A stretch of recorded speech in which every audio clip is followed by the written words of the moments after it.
네, 우리 사사기 2장 우리 한번 펴보시기를 바랍니다.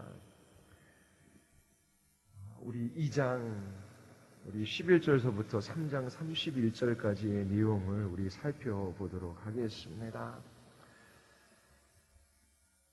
이스라엘 백성들의 근본적인 문제는 하나님께서 그들에게 가나안 땅을 주신 그 목적을 잃어버린 것입니다. 하나님께서 그들을 하나님의 백성 삼아 주셨지요. 그리고 하나님께서 적과 꿀이 흐르는 땅을 주셨습니다. 그들을 부르셔서 그 땅에 살게 하신 목적을 따라 이스라엘 자손들이 살아가야만 했습니다. 오직 하나님 한 분 사랑하며 주님의 말씀에 순종하는 것입니다. 이것이 이스라엘 백성들에게 복이에요. 그들의 모든 삶을 통하여 하나님의 어떠하심을 드러내도록 부름을 받은 것이지요. 그들은 개인적으로 부름받은 것이 아니라 공동체적으로 부름을 받았어요. 오늘도 마찬가지입니다. 하나님께서 우리를 개인적으로 부르신 것이 아니에요. 예수 그리스도를 믿는 그 즉시 우리를 주님의 몸된 교회에 지체되게 하셨습니다. 교회 공동체로 부르셨어요. 예수 그리스도를 믿는다라고 하면서 공동체의 일원이 되기를 거부하는 사람은 참으로 예수를 믿는다라고 하는 것이 무엇인지를 모르는 사람들입니다. 그러므로 우리의 사명 또한 개인적인 것이 아니라 공동체적인 거예요. 함께 우리를 부르셔서 주의 백성 삼으시고 이 땅에 주신 목적을 함께 이루어 나가야 하는 것이지요. 그래서 지난주 교회의 사명이 무엇인지 교회의 속성을 통해서 여러분들에게 말씀을 드렸어요. 교회는 하나됨을 유지해야 합니다. 교회의 통일성이시죠. 그 하나됨은 사랑과 진리로 이루어질 수 있어요. 또 하나는 교회의 거룩성입니다. 끝까지 피 흘리기까지 죄와 싸워야 돼요. 우리들은 영적인 군사들로 부름을 받았습니다. 마지막 숨을 거두는 그 날까지 전쟁터에 부름받은 군사로 살아가야 해요. 군인들에게 참된 평안은 없어요. 그 전쟁이 끝나는 날에 있는 것이지요. 우리에게 참된 평안과 안식과 안전은 주님의 나라에서 주어지는 것입니다. 잠시 주님이 우리의 대장 되심으로 또 그 전쟁에서의 승리가 우리에게 달린 것이 아니라 오직 주님께 달려 있음을 알고 주님이 주시는 그 힘과 은혜 아래서 안식하고 평안을 누리고 담대함을 얻는 것이지요. 그러나 평안과 안전과 영원한 안식은 주님의 나라에서 주어지는 것입니다. 이 땅에서 죄와 싸우며 점점 더 거룩해져 가는 것, 예수 그리스도 닮아가는 것, 그것이 교회를 이 땅에 주신 목적이에요. 교회의 숫자가 늘어나는 것 꼭 필요한 겁니다. 왜요? 하나님께서 복음을 전하게 하시고 또 아직 뿌리에 들지 아니하는 주님의 양떼가 있기 때문에 그래요. 그래서 분명히 믿는 자들이 더해지는 일들이 있어야 합니다. 그와 함께 동시에 거룩한 교회가 되어야 해요. 하나님께서 교회에게 원하시는 것은 거룩입니다. 계시록 말씀 살펴볼 때에 세상의 본질은 크기예요. 큰 성 바벨론입니다. 그리고 교회의 본질은 거룩한 성 새 예루살렘입니다. 거룩입니다. 끝까지 죄와 싸우며 그리스도를 닮아가는 이 거룩함이 교회 공동체에 있어야 돼요. 또 하나는 교회의 보편성입니다. 공간과 시간을 초월하여 교회는 그렇게 존재했습니다. 중요한 것은 민족과 지역과 세대를 뛰어넘어 이 보편적인 진리를 교회가 증거할 수 있어요. 그래서 예수 그리스도 그분으로 인하여 우리가 하나가 되어지고 또 그분을 바라보며 그렇게 그분 앞에 믿음의 선한 싸움을 싸워 나가야 하고 또 끝까지 그렇게 예수 그리스도를 증거하는 교회 공동체로 우리가 부름을 받았다라고 하는 것을 잊지 말아야 합니다. 자, 그런데 이스라엘의 사명, 그들의 정체성 분명히 그들이 기억하며 그 하나님이 주시는 복을 누려야 함에도 불구하고 그들은 그 사명을 잃어버렸어요. 그들의 목적은 이 땅에서의 안전, 이 땅에서의 평안, 이 땅에서의 만족, 이 땅에서의 풍요, 그것이 목적이 되어 버린 것입니다. 지난주 이스라엘 백성들이 어떻게 가나안 신들에게 매료되었는지 말씀드렸지요. 400년 동안 종살이하던 민족입니다. 또 광야 40년 길을 걸어갔어요. 유목민처럼 살았습니다. 그런데 농경 문화인 가나안 땅에 들어왔어요. 문화적으로도 훨씬 더 월등히 뛰어나지요. 풍요롭고 잘 사는 사람들이었습니다. 이스라엘 사람들이 가나안 사람들을 동경하고 부러워한 것입니다. 그들의 생활 수준이 훨씬 더 높았고 그들이 잘 사는 것처럼 보였기 때문이지요. 그들의 문화를 동경하게 된 것입니다. 그래서 이스라엘 사람들이 가나안 사람들에게 마음이 끌리는 거예요. 그런데 그들이 어떻게 이렇게 풍요롭고 저렇게 즐거운 삶을 살아갈까? 그들이 바알을 섬긴대요.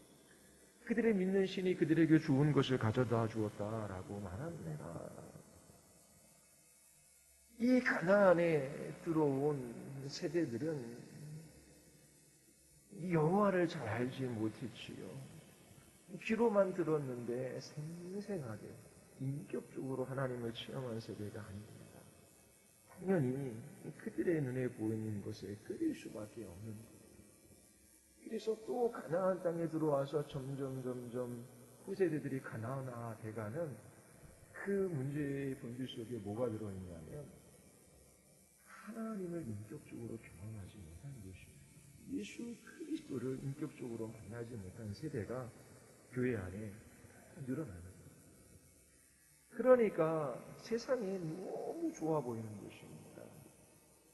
그 눈에 보이는 좋은 것에 이스라엘 백성들이 끌린 것이지요. 그래서 이스라엘 백성들은 하나님 앞에 범죄합니다. 우상을 숭배해요. 사사기 2장 11절서부터 그 마지막 절까지 보면은 앞으로 전개될 이야기의 구조가 나옵니다. 이스라엘의 역사가 이 사사시대에 어떻게 이 역사가 전개되어지는지 그 사이클을 우리에게 말해주고 있습니다. 신학자에 따라 4단계에서 10단계까지 나눠요. 저는 6개로 압축해서 말씀을 드리겠습니다. 우리 2장 11절에서부터 13절 우리 같이 한번 볼까요? 2장 11절에서부터 13절 다 같이 한번 읽어보겠습니다. 이스라엘 자손이 여호와의 목적에 악을 행하여 바알들을 섬기며 애굽 땅에서 그들을 인도하여 내신 그들의 조상들의 하나님 여호와를 버리고 다른 신들 곧 그들의 주위에 있는 백성의 신들을 따라 그들에게 절하여 여호와를 진노하게 하였으되 곧 그들이 여호와를 버리고 첫 번째 단계가 뭡니까? 이스라엘 자손이 여호와의 목전에 악을 행합니다. 자, 그래도 아직까지는 삶의 기준이 여호와예요. 여호와를 기준으로 악하고 선한 것을 나눕니다. 그런데 후에 가면은 이스라엘 자손이 왕이 없으므로 자신의 소견대로, 자신의 옳은 대로 행해요. 자기 자신이 기준이 되어 옳고 그름을 그렇게 판단하게 됩니다. 그런데 아직까지는 이 여호와 하나님 앞에 이들이 악과 선을 그렇게 나누어 생각하고 있는 것입니다. 자, 이처럼 여호와 하나님 앞에 악을 행해요. 그때 하나님께서 어떻게 하셔요? 2장 14절부터 15절 우리 같이 한번 읽어볼까요?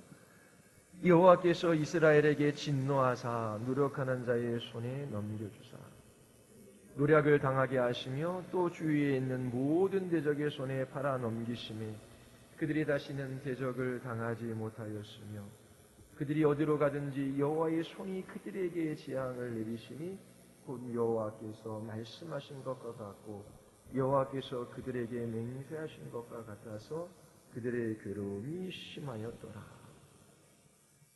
자, 여호와 앞에 이스라엘 자손이 악을 행하자 두 번째 단계에 들어갑니다. 하나님께서 어떻게 하셔요? 진노하십니다. 하나님께서 그들에게 재앙을 내리십니다. 그로 인하여 그들의 괴로움이 더합니다. 하나님께서 적과 꿀이 흐르는 땅을 주셨어요. 짓지 않는 집도 주시고 가꾸지 않는 포도원도 주셨어요. 하나님께서 모든 좋은 삶의 기회를 주신 것입니다.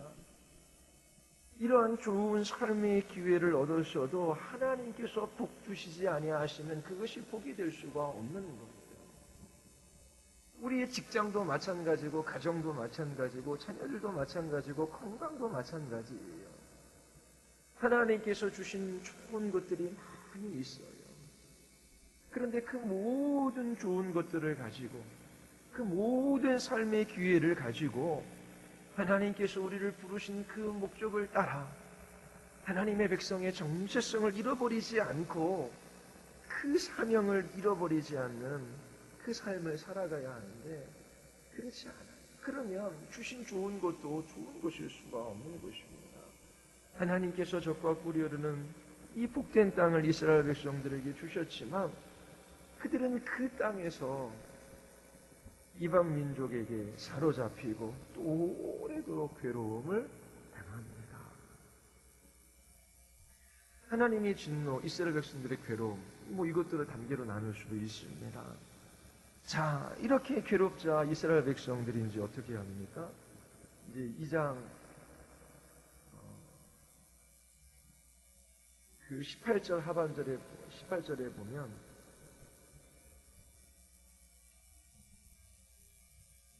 자, 그들이 대적과 압박하게 괴롭게 함을 받아 슬피 부르짖음으로 그렇게 나와요.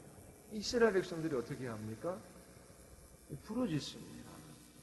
그러니까 고통과 신음이 막 차오르는 거예요. 그래서 눈물을 흘리고 그리고 그들의 고통을 부르짖는 것입니다. 여기에서 참으로 이스라엘 백성들이 회개했다, 돌이켰다라고 하는 그런 표현은 없어요. 하나님께서 택하신 민족이에요. 그리고 하나님께서 가나안 땅을 주셨어요. 그들이 불순종하고 우상을 섬기니 하나님께서 진노하셔서 그들을 다른 민족의 손에 붙이셨습니다. 괴로움이 말도 못해요. 그래서 하나님 앞에 돌이켜 회개한 것이 아님에도 불구하고 18절에 보면 어떻게 해요? 여호와께서 뜻을 돌이키셨다. 이게 하나님의 분별하신 일입니다. 슬피 울고 고통하는 이스라엘 민족을 불쌍하게 여겨주시는 거예요. 애굽에서도 400년 동안 종살이할 때에 그들의 고통이 점점 더 심해져요. 애굽 왕에게 순종해도 죽음이고 불순종해도 죽음이에요. 죽음밖에 없는 그들이 하나님께 부르짖는 것이 아니라 고통하고 신음하는 그때에 하나님께서 불쌍히 여겨주셔서 아브라함과 이삭과 야곱에게 하시는 약속을 신실하게 지켜 가시는 겁니다. 이 사사기에 보더라도 이스라엘 백성들이 자복하고 회개하고 다시금 여호와께로 돌이켰다라고 하는 그런 표현이 아니라 여호와께 부르짖었다라고 하는 그 표현도 이제 3장에 나옵니다. 그 부르짖음이 진정한 회개는 아니었어요.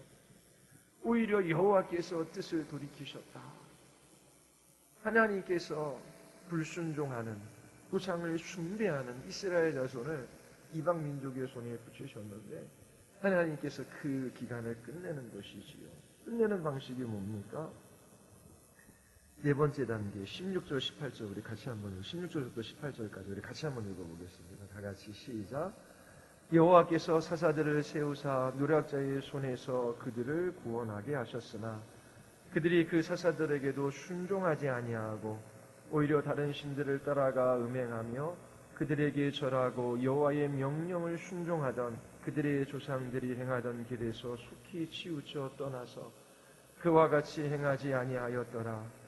여호와께서 그들을 위하여 사사들을 세우실 때에는 그 사사와 함께 하셨고 그 사사가 사는 날 동안에는 여호와께서 그들을 대적의 손에서 구원하셨으니 이는 그들이 대적에게 압박과 괴롭게 함을 받아 슬피 부르짖음으로 여호와께서 뜻을 돌이키셨음. 이거는 하나님께서 이스라엘 자손들에게 긍휼을 베풀어 주셔요. 자비를 베풀어 주셔요. 그들이 잘한 것이 아무것도 없는데 고통 중 울부짖으니까 하나님께서 사사를 보내어 주셔서 그들을 구원하십니다. 사사가 있는 동안에도 여전히 불순종하기는 해요. 그런데 사사가 죽으니까 이스라엘 백성들은 다 타락합니다. 2장 19절 한번 읽어볼까요? 다 같이 19절, 2장 19절 다 같이 시작. 죽은 후에는 그들이 돌이켜 그들의 조상들보다 더욱 타락하여 다른 신들을 따라 섬기며 그들에게 절하고 그들의 행위와 폐역한 길을 그치지 아니하였으므로 약 300년이 넘는 이 사사시대가 지속되어지거든요. 그러니까 이런 패턴이 300년 동안 계속 반복되는 겁니다. 이스라엘 백성들이 하나님 앞에 악을 행합니다. 우상을 섬겨요. 하나님께서 진노하사 이 민족을 이방 민족에게 넘기셔요. 그들이 고통 등 슬피 울고 부르짖어요. 하나님께서 긍휼히 여기셔서 사사를 보내어 주셔서 그들을 구원해 주셔요. 사사가 죽은 후에는 더 타락해요. 점점 더 타락해져 가고 있는 모습을 우리가 이 사사기에서 볼 수 있습니다. 자, 이처럼 300여 년 동안 이스라엘 백성들이 하나님께로 멀어지고 타락하는 장면을 우리가 볼 수 있어요. 자, 이스라엘 백성들에게 소망이 있습니까? 그들에게는 소망이 없어요. 하나님께서 그들의 조상들과 약속하신 그것을 신실하게 지키시기에 그 신실하신 하나님께 소망이 있지요. 자비와 긍휼을 베푸시는 하나님께 소망이 있는 것입니다. 우리의 교회 공동체나 개인적인 인생에도 마찬가지예요. 오래도록 어둠의 시기가 계속될 수 있어요. 그리고 이스라엘 역사 전체를 한번 보십시오. 하나님이 이스라엘 백성들에게 요구하시는 게 뭡니까? 이 땅에서 천국을 맛보게 하시지만 이 땅의 천국을 당장 주시지는 않아요. 이 땅을 천국처럼 변화시키지 않으셔요. 이스라엘 백성들에게 끝까지 요구하시는 건 뭐예요? 하나님 사랑하고 하나님의 말씀에 순종하라라고 하는 것입니다. 그러면 개인적으로도 그렇고 공동체적으로도 그렇고 중요한 건 끝까지 믿음을 지키는 것, 하나님께 소망을 두고 이 싸움들을 싸워 나가는 것입니다. 어느 정도 하나님 앞에 몸부림치며 살아가요. 그런데 여전히 환경과 상황이 변화가 없는 것 같아요. 그러면 낭망하고 더 이상 그 싸움들을 싸워 나가지 못합니다. 가정 안에서도 보면은 있는 가정이잖아요.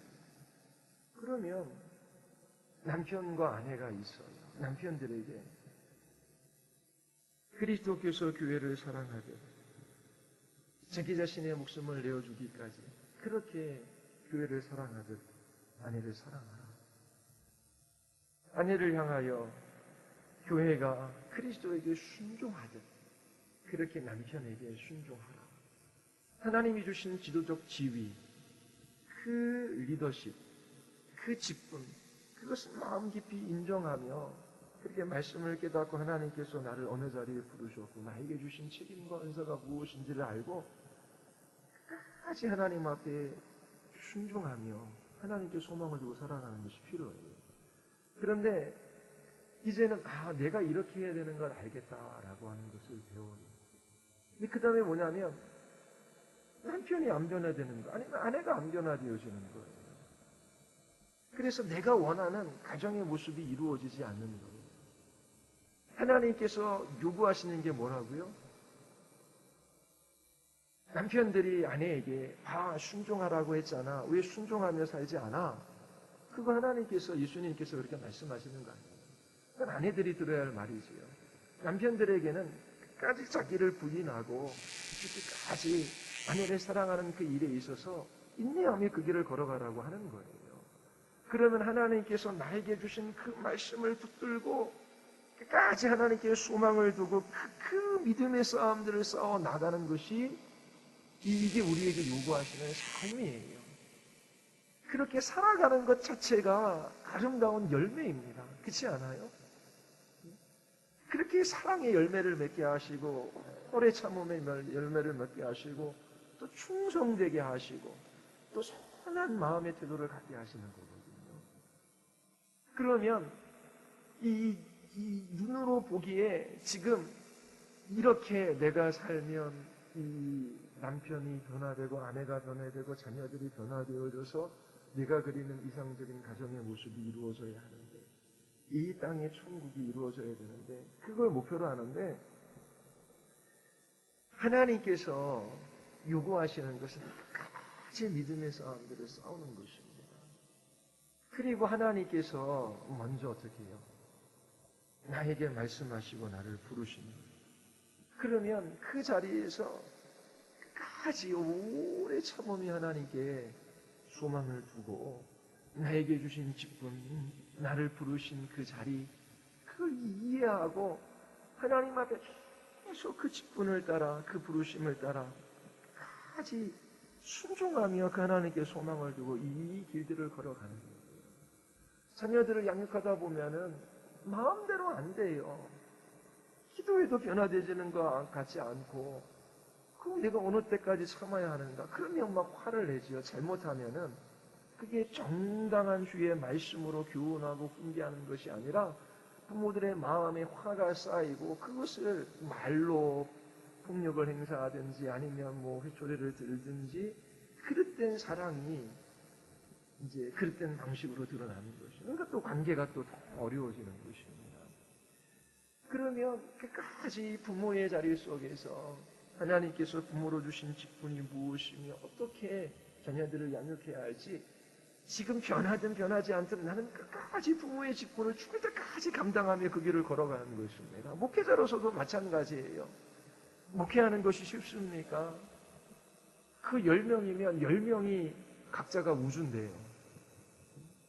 그러면 그 한 사람 한 사람 만나서 권면하고 이렇게 해야 합니다. 이렇게 해야 합니다. 그렇다고 그게 쉽게 변화되어지거나 순종하지 않아요. 그렇게 교사로 섬기거나 순장으로 섬겼을 때 자녀 양육하는 거랑 동일해요. 마음대로 안 돼요. 내가 이렇게 헌신하고 내가 이렇게 수고하는데 왜 이렇게 안 돼? 그리고 화내고 짜증내고 그리고 그러면 내가 버릴 거야. 그렇게 자녀들을 버리고 아니면 그렇게 나를 잘 따르는 사람들을 찾아가서 나는 목회할 거야. 나는 열심히 했는데 안 된다라고 하는 것이지요. 하나님께서 요구하시는 것일까요? 그게 아니라 죽을 때까지 주님 부르시는 그 마지막 날까지 주시는 그 직분, 그 하나님의 백성으로 부르신 그 정체성, 주님이 주신 그 사명을 따라 나에게 뭘 말씀하시는가, 이 가정에 뭘 말씀하시는가, 우리의 공동체에 뭘 말씀하시는가. 나는 이렇게 깨닫고 수고하는데 왜 너는 변하지 않아? 그렇게 가지고 되는 문제가 아니더라고요. 하나님 앞에 그 죄, 그 변하지 않는 나의 모습, 그리고 우리의 가정, 또 교회 공동체의 모습, 그걸 끌어안고 애통하고 상한 심령으로 하나님 앞에 부르짖어 기도하고 간구하고 하나님 우리에게는 소망이 없습니다. 오직 하나님께만 소망이 있습니다. 하나님 이스라엘 백성들의 그 암흑기에도 하나님께서 사사를 보내어 주셔서 그들에게 공유를 베풀어 주셨던 것처럼 하나님, 저희들이 소망이 있는 것은 하나님이 우리를 불쌍히 여겨주시고 우리에게 자비를 베푸실 때입니다. 그리고 하나님께서 반드시 약속을 지키시고 우리에게 치유의 승리를 약속해 주셨습니다. 그러면서 끝까지 믿음으로 그 길들을 걸어가는 거예요. 그런데 조금 걸어가다가 환경이나 상황이나 사람이 바뀌지 않으면 낭망합니다. 왜 이것밖에 안 될까? 그러면서 세상은 잘 사는 것 같고 잘 움직이는 것 같고, 그리고 오히려 안 믿는 가정이 더 부러워 보이는 거예요. 그렇게 그 세상의 방식들을 쫓는 것이지요. 자녀들을 이렇게 양육해봐. 그래서 상담이나 심리나 아니면 열심히 돈을 투자해가지고 해외에 유학 보내고 상담도 받을 수도 있고 해외 유학 다 할 수도 있어요. 그거 잘못된 거 아니에요. 그런데 그렇게 이렇게 하면 좀 변화될까, 저렇게 하면 좀 나아질까, 그러면서 그 방식들을 쫓아가는 그런 삶들을 살아가게 되는 것입니다. 끝까지 하나님이 주시는 그 직분, 하나님께 주시는 사명, 그 정체성을 기억하며 부르신 그곳에서 나를 교회에 지체되게 하시고 일원되게 하셨다는, 교회에서 순장으로 부르시고 교사로 부르시고 교역자로 부르시고 장로로 집사로 권사로 부르셨으면 그 직분에 대한 이해를 가지고 주님이 주신 그 교회의 사명이 무엇인지를 잊지 않고 그 지체의 일원으로서 순종하며 그 길을 걸어가는 거예요. 목회자도 마찬가지입니다. 어디에다 소망을 두고? 성도들에게 소망을 두는 게 아니에요. 하나님께 소망을 두고 그 길들을 끝까지 걸어가는 이 싸움들을 싸워 나가야 하는 것입니다. 자, 이처럼 이스라엘의 소망이 하나님께 있어요. 이스라엘이 그러나 이 하나님을 버립니다. 중요한 것은 반복적으로 말씀드리지만 첫 번째는 하나님을 인격적으로 만나지 못하는 거예요. 머리로는 들었어요. 알아요. 그러나 하나님을 인격적으로 만나지 못했습니다. 예수님을 만나본 적이 없는 거예요. 그러니까 그들이 조금 해보다가 안 되면 이 세상이 좋은 것이 너무나 많은 거예요. 나를 즐겁게 해줄 것이 너무나 많아요. 그 세상은 잘 돌아가는 것 같아요. 그러니까 하나님의 백성의 정체성을 잃어버리는 것이요. 직분과 사명을 벗어버리는 것입니다. 그리고 삶의 평안과 안전, 지금의 만족을 따라 그렇게 세상을 쫓아갑니다. 우리도 그렇게 우상을 섬기기가 쉬워요. 오늘날 하나님이 계셔야 할 자리에 우상이 들어앉아 있지요. 아니면 하나님과 겸하여 우상을 섬기지요. 자녀들이 우상이 되었다라고 하는 사람들이 많아요. 시간과 물질, 에너지 모든 것들을 자녀들을 중심으로 해서 돌아갑니다. 그런데 그 목적이 뭐예요? 정말 이들이 하나님을 경외하며 순종하는 경건한 하나님의 자녀들로 살아가기를 바라는 그런 마음에서 그렇게 마음을 쓰는 것보다 이들이 세상에서 안전하고 평안하고 그리고 좀 더 행복한 삶을 살았으면 좋겠다. 그러면 어떻게 해요? 공부도 잘해야 되고 좋은 직장 들어가야 되고 사람들한테 인정을 받아야 돼요. 그러니까 지금 한국 사회에서는 공부하지 못하면 대접받지 못하기 때문에 평안하고 안전한 삶을 살아갈 수 없기 때문에 공부하는 것에 올인해 가는 것입니다. 그러면서 혼자 벌어서 아이들 학비도 못 대잖아요. 그러니까 둘이 벌어서 학원 3-4개씩 보내고 아이 둘만 돼도 혼자 벌어서 학원비 대기도 어렵지요. 그러니까 열심히 나가서 일해서 아이들은 학원으로 학교 끝나면 저녁 때까지 돌리고 그리고 피곤하니까 그 아이들 대화하고 말씀을 가르치고 신앙적으로 교육할 그 에너지가 남아있지 않아요. 분주하고 바쁜 일상생활은 보내는데 그리고 무엇인가 열심히 살았다라고 하는데 뒤로 보면 남는 것이 아무것도 없는 삶을 살아가요. 차라리 포기를 해야지요. 학원 다니는 것을 포기하고 아이들 대학 들어가는 것을 포기하고. 그런데 이게 지금 이 시대의 흐름이고 가치고 삶의 태도들이 다 벌써 고정되어졌기 때문에 이 포기하는 것이 쉽지가 않아요.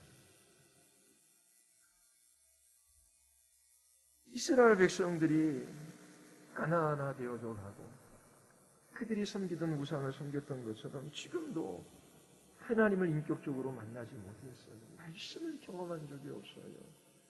머리로서는 하나님에 대해서 어려서부터 들었어요. 그리고 주신 사명과 그 부르심이 무엇인지를 잘 몰라요. 그러니까 우상을 섬기며 그렇게 세상을 쫓아 살아갈 수밖에 없는 것입니다. 선지자들이 말하는 우상 숭배의 스타일이 하나 있어요. 그게 뭐냐면 신학적 편견과 선입견입니다. 그냥 성경에서 계시된 하나님을 그 하나님으로 알지 않은 것이 아니라 내가 원하는 대로 정의해버린 하나님, 내가 믿는 하나님, 성경에서 계시해 주신 하나님이 아니라 내가 개인적으로 경험하고 내가 믿는 하나님, 이처럼 신학적 편견과 선입견이 사람들에게 있어요. 대표적으로 마태복음 7장에 보면 다 주님 믿었다 그러잖아요. 내가 주님의 이름으로 선지자 노릇하고 병 고치고 선지자 다 가르치고 했어요. 근데 주님은 전혀 그들과 상관없다라고 말씀하십니다.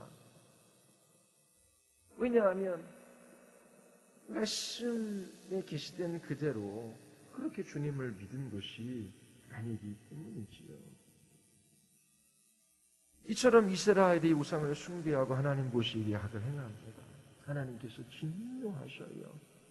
이스라엘 자손을 이방 손에 넘기셔요. 그들에게 좋은 기회가 주어졌지만 오히려 그 기회를 통해 하나님께서 복주심을 경험하지 못합니다. 오히려 그 좋은 것이 그들로 하여금 고통과 신음거리가 됩니다. 이스라엘 백성들이 고통 가운데 부르짖지 하나님께서 사사를 보내어 구원해 주셔요.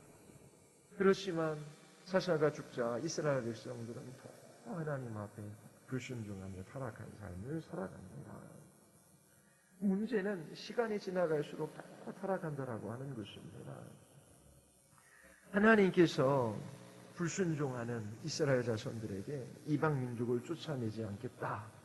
그들이 너희들을 괴롭게 하게 하겠다라고 말씀하셔요. 우리 3장 1, 2절 같이 한번 읽어볼까요? 3장 1, 2절입니다. 우리 같이 한번 읽어보겠습니다. 다 같이 시작.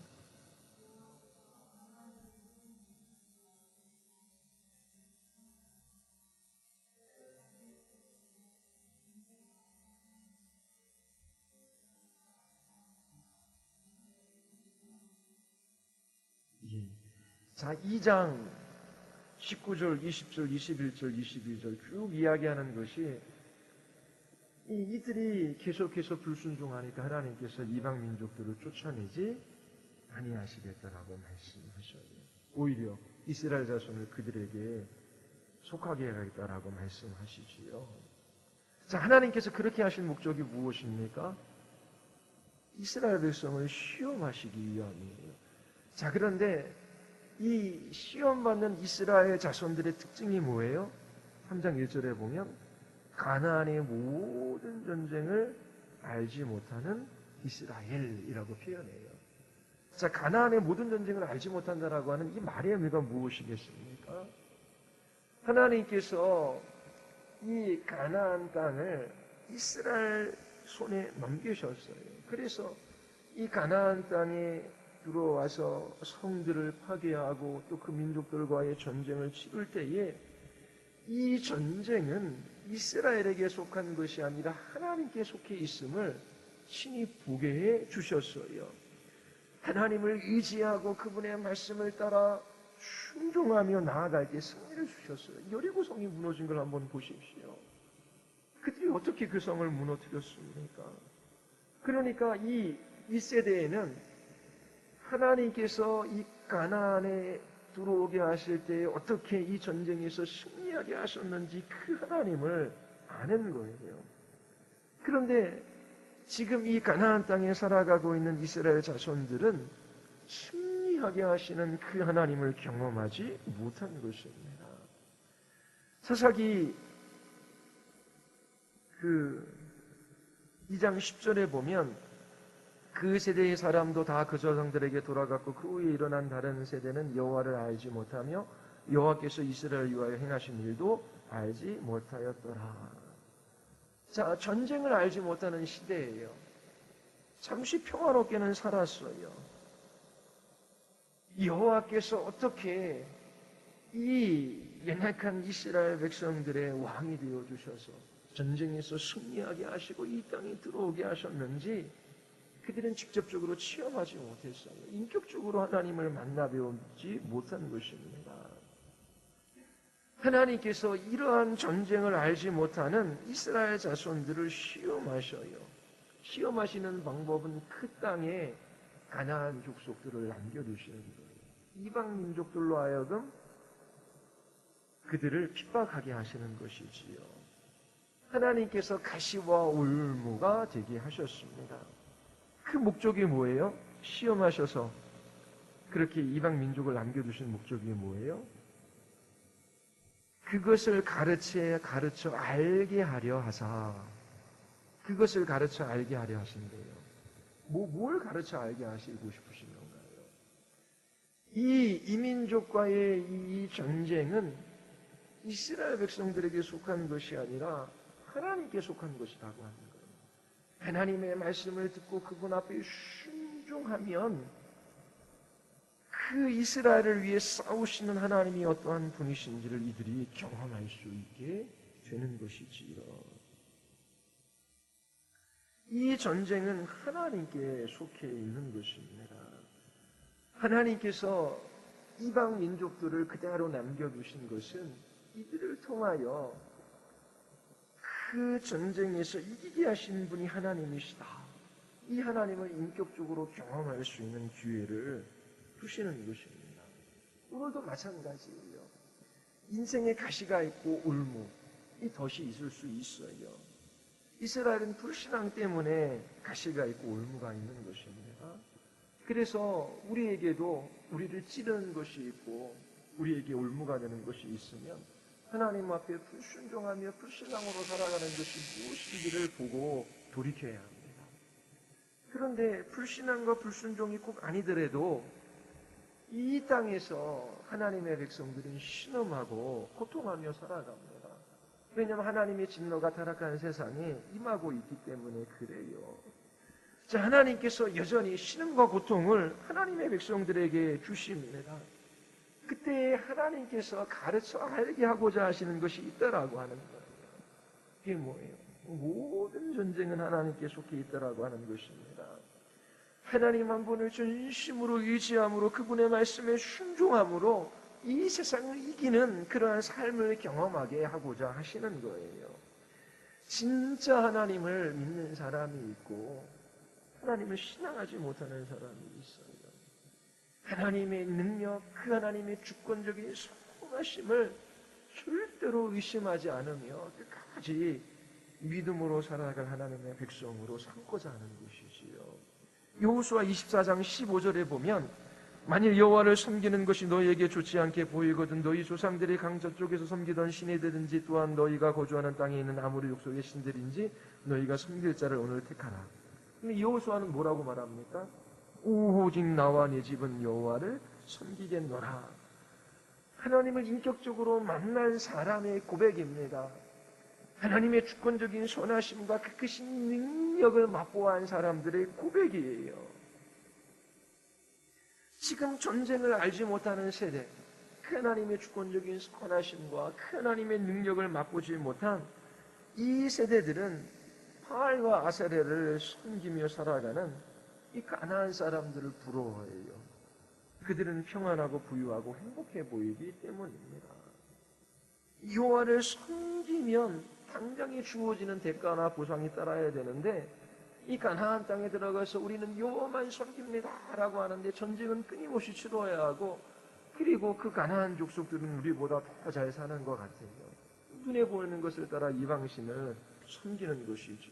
그러나 여호수아는 오직 나와 네 집은 여호와만을 섬기겠다.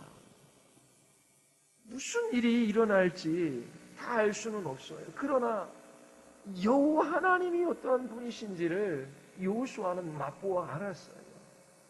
400년 동안 종살이하던 이 민족을 하나님께서 출애굽시키셨어요. 출애굽시킬 때 홍해를 가르시고 애국 군사들을 수장시키셨어요. 이스라엘 자손들을 구원해 내신 하나님, 그 하나님을 여호수아는 알고 있습니다.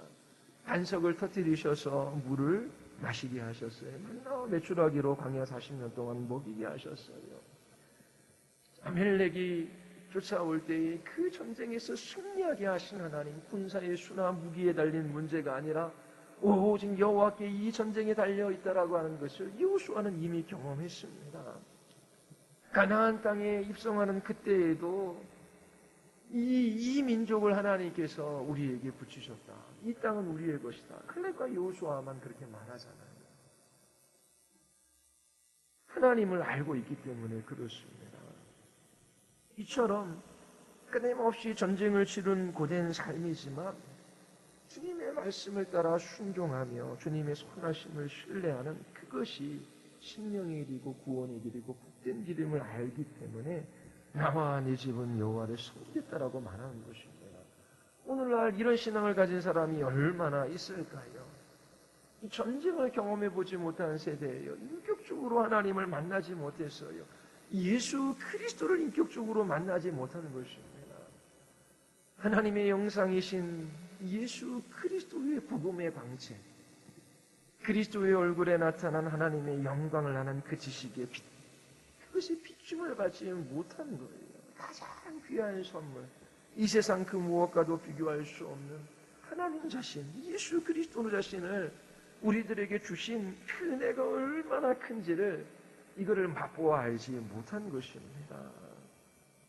그러니까 나와 내 집은 오직 여호와만을 섬기겠다. 이 길이 전쟁이 끝나지 않는 불편한 길일지라도 이게 생명이고 구원의 길이고 이것이 우리에게 복된 길이기에 가나안 족속들을 쫓지 않고 여호와만을 섬기겠다라고 말하는 것입니다. 하나님을 인격적으로 만나지 못하면, 예수 그리스도를 맛보지 못하면 하나님의 주권적인 선하심과 그 능력을 신뢰할 수가 없습니다. 이처럼 하나님께서 이방 민족을 남겨두셨어요. 가시와 올무가 되게 하시지요. 이스라엘 자손들을 고통 가운데 신음하게 하십니다. 그 이유가 뭐예요? 여호와의 말씀에 순종함으로 이 세상을 이기게 하시고자 하시는 그 목적입니다. 승리하게 하시는 하나님을 그들에게 경험하게 하고자 하시는 것이지요. 사사기 3장 3절 한번 보십시오. 우리 같이 한번 읽어볼까요? 다 같이 시작. 블레셋의 5 군주들과 모든 가나안 족속과 시돈 족속과 바알 헤르몬 산에서부터 하만 입구까지 레바논 산에 거주하는 히위 족속이라. 이 이스라엘 자손들을 삥 둘러 사방이 적들로 가득 찬 것입니다. 하나님께서 이렇게 하신 목적이 있다라고 하는 거예요. 어디를 둘러봐도 도움이 없어요. 어디를 둘러봐도 적밖에 없습니다. 그들이 눈을 들어 하나님 한번 바라게 하시는 것이지요. 결코 자신들의 실력, 지혜, 힘, 그것으로 사방에 둘러싸여 있는 이 적들을 이스라엘 자손들은 이길 수 없어요. 그래서 4절 한번 읽어보겠습니다. 남겨두신 이 이방 민족들로 이스라엘을 시험하사 여호와께서 모세를 통하여 그들의 조상들에게 이르신 명령들을 순종하는지 알고자 하셨더라. 자, 뭘 원하시는 겁니까? 순종을 원하셔요. 사방적으로 둘러싸여져 있어요. 그래서 그들이 보고 이것이 우리에게 달린 싸움이 아니구나. 이게 우리의 지혜와 힘과 능력으로 우리가 이길 수 있는 것들이 아니구나. 이 세상이 우리에게 참된 평안과 안전과 안식을 가져다주고 이 세상에서 우리를 참으로 풍요롭게 하는 것이 아니구나. 그거를 이게 말씀으로 깨달아 알아가야 되는데 잘 모르니까 가시와 올무를 하나님께서 놔두시고 그들로 하여금 그걸 깨달아 알게 하시는 거예요. 다 한번 해보게 하시지요. 이방신도 따라가 보게 하시고 또 그 이방 풍속을 따라 살아가 보기도 하게 하셔요. 그때 이스라엘 백성들에게 주어진 건 뭐예요? 하나님의 진노밖에 없는 것입니다. 오히려 예수님을 믿는다라고 말하지 않았더라면, 세례 받을 때에 하나님 앞에 언약하지 않았더라면, 지금 뭘 몰라서 그렇게 언약하고 다 이제 결혼이나 또 뭐 학습이나 세례 받을 때 다 그렇게 하거든요. 교회에서 그 학습 세례 받을 때에 또 세례 받을 때에 또 입교할 때에 언약한 거 이걸 기억을 안 해. 하나님 앞에 한다라는 것을 그때 가르쳐주면 맞아요. 하나님 앞에 하겠습니다. 그래도 잊어버려요. 차라리 언약을 하지 말지요. 하나님 앞에 진실로 하나님 한 분 예배하고 하나님 사랑하고 그분의 말씀을 따라 순종하며 그렇게 살아가겠습니다. 학습 세례 받을 때도 언약하고 세례 받을 때도 언약하고 입교할 때도 언약해요. 결혼할 때에도 그리스도의 사랑을 따라 그리스도께서 교회에게 하듯 교회가 그리스도에게 아주 그렇게 죽음이 갈라놓을 때까지 사랑하며 그렇게 복음의 영광을 나타내기까지 그렇게 그 결혼 생활을 해나가겠다라고 생각해요. 그리고 하나님께서 갖게 하셔요. 차라리 예수님을 몰랐다면 그냥 외길로 풍족하고 안전하고 평화로운 삶을 세상에서 살아갈 수 있어요. 그렇지만 하나님의 진노와 심판이 마지막에 기다리고 있는 것이죠. 그런데 하나님 앞에 행한 겁니다. 그럼 하나님께서 반드시 그걸 갖게 하셔요. 왜? 그들의 입술로 고백을 했기 때문에. 지금 이스라엘 백성들이 시내산에 이르렀을 때 하나님이 우리 하나님 되어주시고 우리는 하나님의 백성 삼아주시는데 우리는 끝까지 하나님의 말씀을 순종하겠습니다. 그들 스스로 송아지를 잡고 제사장이 한쪽으로 피를 그 이스라엘 백성들에게 뿌리고 또 한쪽으로는 그렇게 하나님 앞에 뿌리는 것이지요.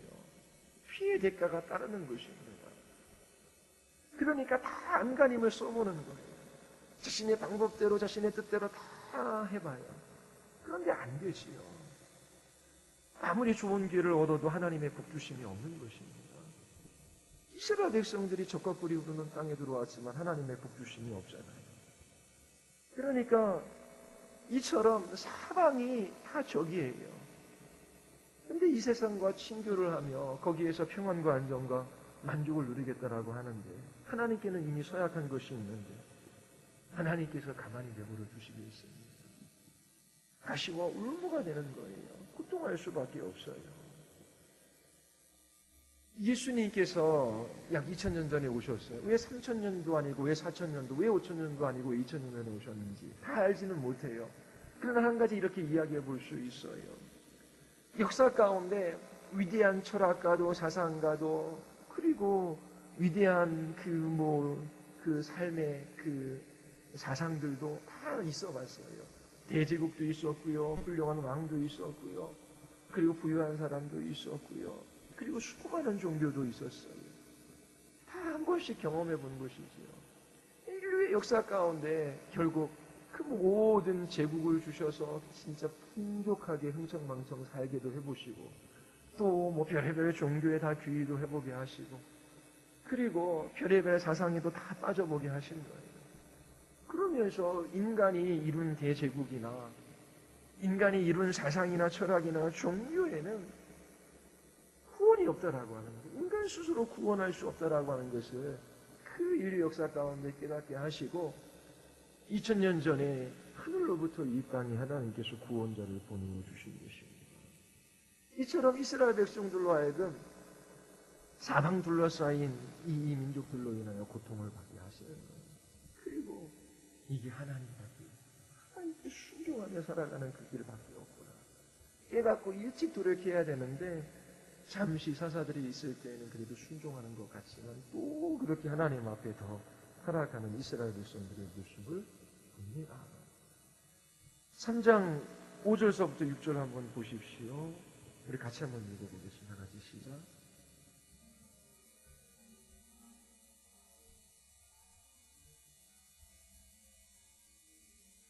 여호족속 가운데 거주하면서 그들의 딸들을 맞아 아내로 삼으며 자기 딸들을 그들의 아들에게 주고 또 그들의 신들을 섬겼더라.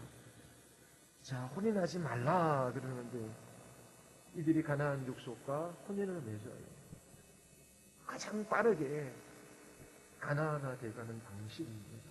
가장 빠르게 가나안의 문화를 받아들이는 방식이지요.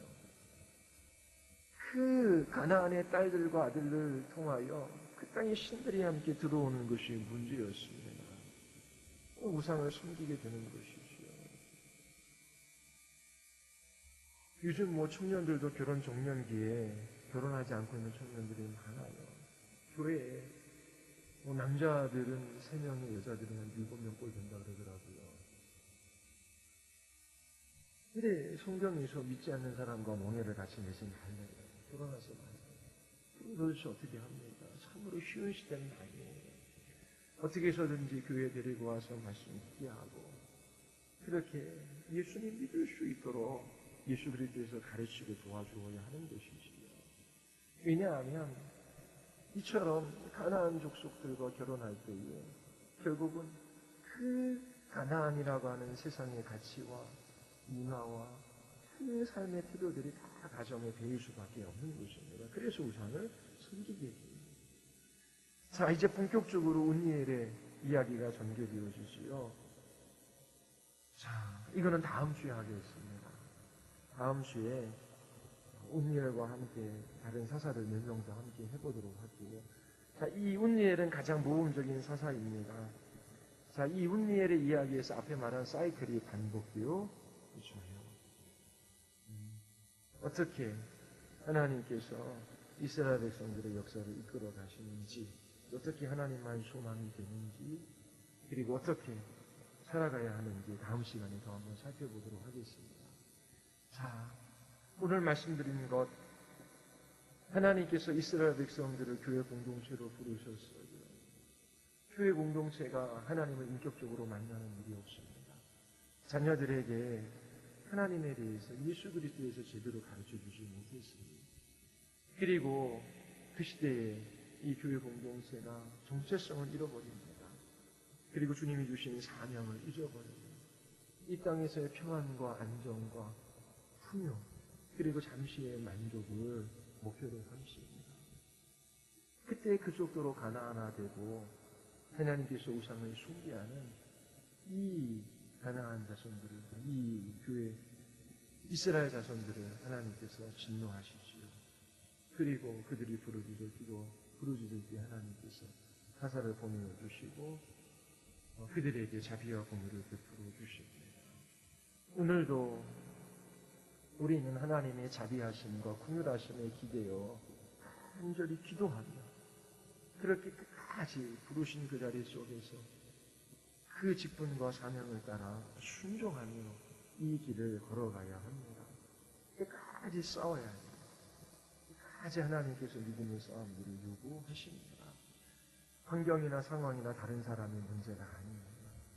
하나님 앞에 무릎을 꿇고 나에게 무엇이라 말씀하시는지, 나에게 주시는 말씀의 길을 비우시고 교회의 지체로 또 가정에 부르신 그 직분과 사명을 따라 끝까지 그렇게 하나님 앞에 믿음의 순종의 삶을 살아갈 수 있게 되기를 바랍니다. 우리 기도하시겠습니다. 우리 시간 기도할 때에 하나님, 저희들이 하나님을 아는 지식이 없기에 또 하나님을 향하여 편견과 그릇된 선입견을 가지고 자기가 이해한 하나님을 섬기기에 하나님, 저희들이 하나님을 우상처럼 섬깁니다. 하나님, 이 땅, 이 민족, 이 주국교회 또 성소로 교회 위에 하나님을 아는 참된 지식을 허락하여 주시옵소서. 성경에서 계시된 하나님을 하나님으로 알게 하시고 그리고 저희들이 참으로 우리를 구원하셔서 부르신 그 사명을 따라 끝까지 믿음을 지키게 하여 주시옵소서. 교회를 통하여 하나님의 어떠하심이 나타나게 하여 주시옵소서. 우리의 자손들이, 우리의 후손들이 하나님을 경외하며 섬기는 믿음의